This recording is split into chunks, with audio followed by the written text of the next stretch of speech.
Hey, hi guys. So now let us talk about the basic configuration. So here we'll see some configuration on the UI, some very basic general configuration. Okay. So now let's have a look what exactly we will be doing, right? So for this basic configuration, the agenda is first of all, we'll see reboot and shutdown. Basically, we'll not configure. We'll see how we can do that using UI. We'll see how we can take a backup, how we can do a restore of the backup. Then we'll go for the change password. Then we'll see how we can create the users, the admin access, how we can create for the multiple users. Then we'll see few system settings where we will modify, we will change the host name. We'll see how we can modify the time zone, time. We'll also see how we can change the port numbers for these services. So in general, HTTP use 80, HTTPS use 443, then we have 22, Telnet we have 23. So how we can modify these things, these port numbers, right? Then we'll see for the UI timeout, if let's say the user will sit idle for 5 minutes, 10 minutes, and then I want the UI to be logged out, how we can do that. And then also last, we'll see the feature visibility, and we'll talk about there only, right? So let's start with the reboot and shutdown function. So from here, we can do system and reboot. So if I click here, this device will be rebooted. If I click here, this will be shut down, right? So both options we do have available here. So this is how we can select one of them. So let's take a look on the reboot. Reboot. So I'm just saying testing and just say okay.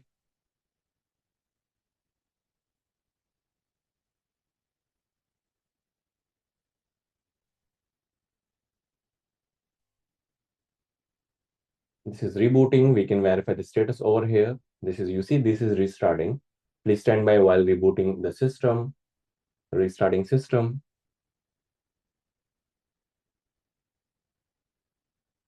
Starting the system.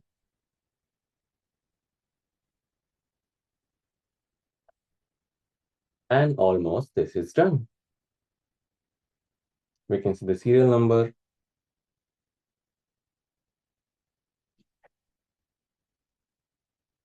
And here we have this login, right? So this is how we can do a reboot. And even again, if I'll try to do a shutdown, we can also do that. So this is how these two options we can utilize. So let's go back here to the UI and let's see. Okay, here we see this one, right? So we can just do a refresh to this page and then we can have the access.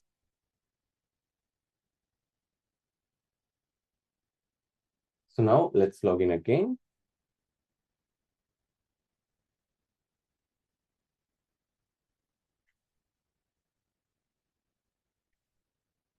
Ignore.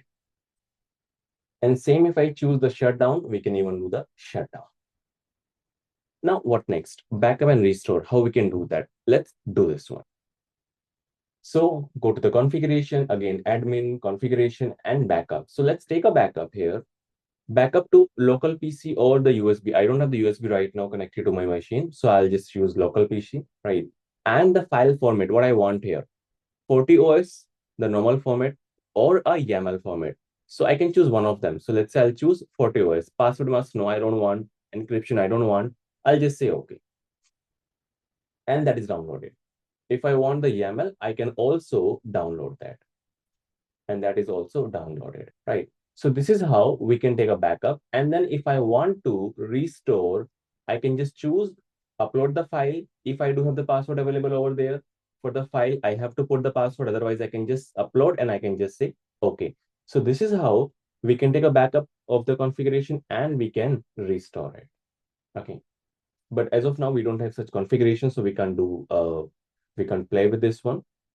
So once we configure some interface, we configure some policies, and then we can do this activity again. How we can change the password? So again, very simple. Go to admin. Here we can see change password. So we can click here. It will show me another page where I have to put the old password, the new password, and the new password, and then we can do it. So let's give it a try. But I'll revert it to my own one.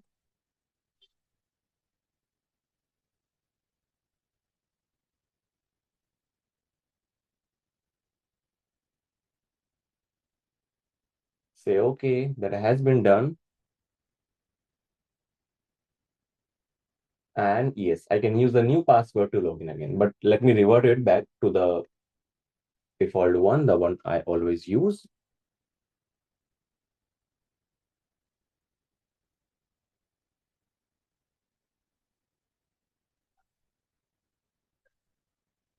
So that I should not like forget the password, right, while accessing this one.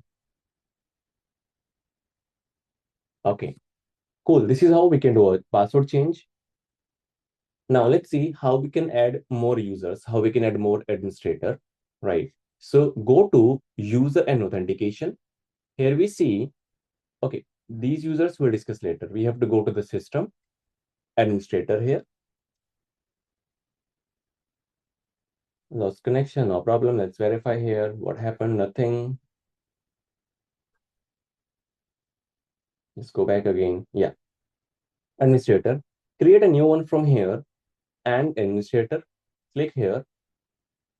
Give a new username. Let's say we are doing a testing, right? Local user, yes. Password, I'll just say testing at 1234.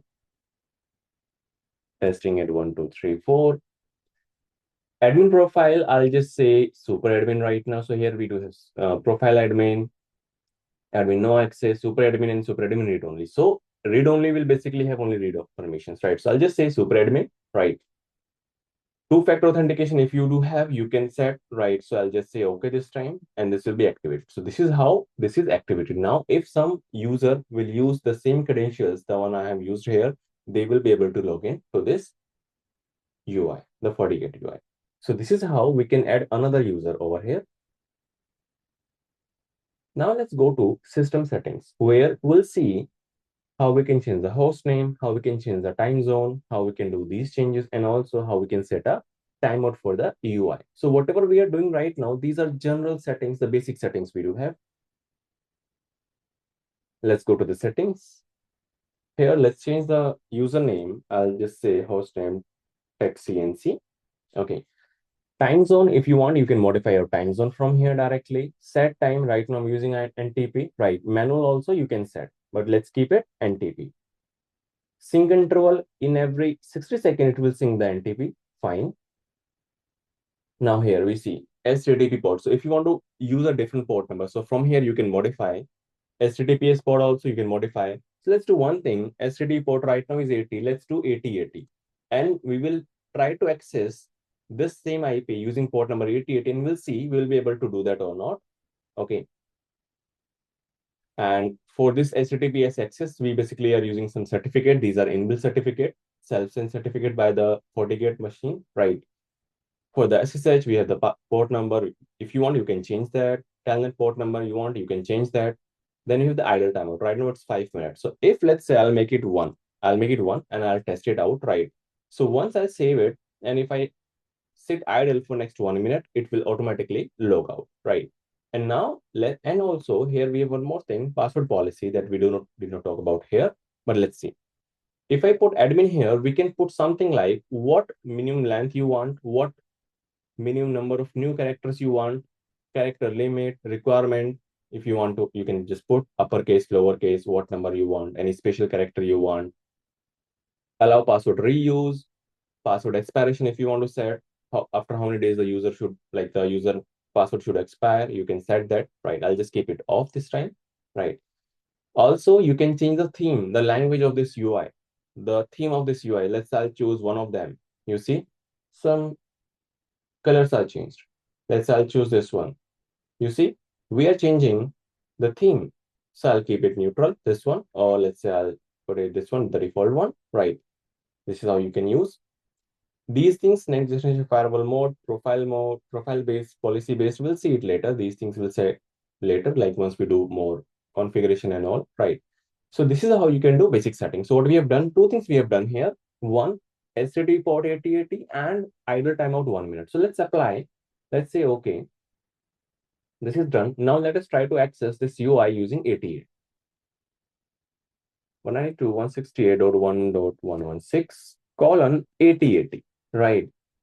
So now we should be able to access, enter, and we are able to access, right? Let's go here. I'll remove this one 8080 and I'll save it, apply, say okay, this is done. And now let me try again to access this one. You see now I don't have the access, this is just buffering. I don't have access to this IP address using the port number 8080. So this is how we can confirm this is working, right? Now let's sit idle here for next 1 minute and see this will log out on. So we started at 12:840 and let's see how this goes.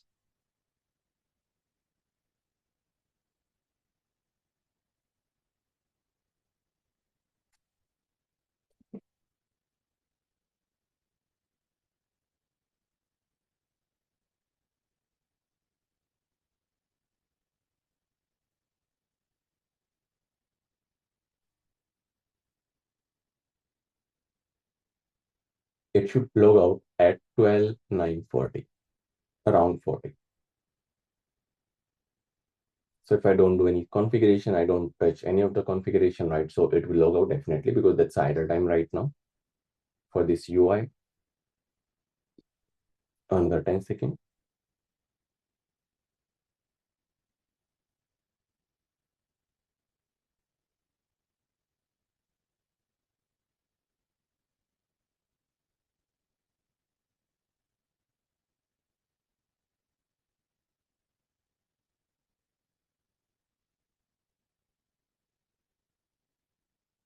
It should work. It is not working right now. Maybe we are on this page, on the configuration page. Let's go to a different page and let's see the status then. Let's sit here for 1 minute and let's verify the status.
They should log out in next 10 seconds.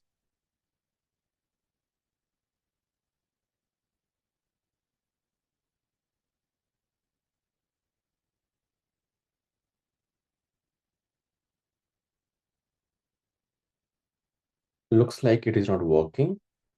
So maybe we do have some bug over here, right? But this idle timeout is something for the UI. So if you are not doing any configuration, you are just sitting idle over here, right?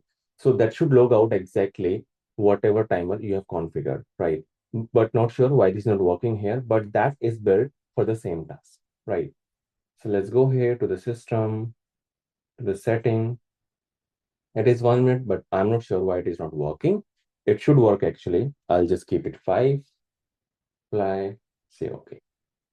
Okay, cool. Now let's go next, feature visibility. So same here, feature visibility, click here. Now these are something by default, few features are disabled. If you see IPv6, that is disabled. If you see data loss prevention, that is disabled. Email filter, that is disabled. Virtual patching, that is disabled. And most of the stuff, these are disabled. Right now, let's say this advanced routing, that is disabled. That is enabled. Let me disable that. And what it has, you can just click here, you can see RIP protocol, OSPF, BGP, multicasting, that is actually available over here to the network, right? Now let me try to disable and see that goes out or not. Apply. And if I go again here to the network, you see we don't have those features available. If I enable, if I save, and if I go back again here, we do have those features available. So that's how you can enable or disable your features directly from here. So that's how we can do the very basic configuration, right? And these things we have done. Thanks for your time. In the next video, we will talk about how we can actually configure the DNS over here.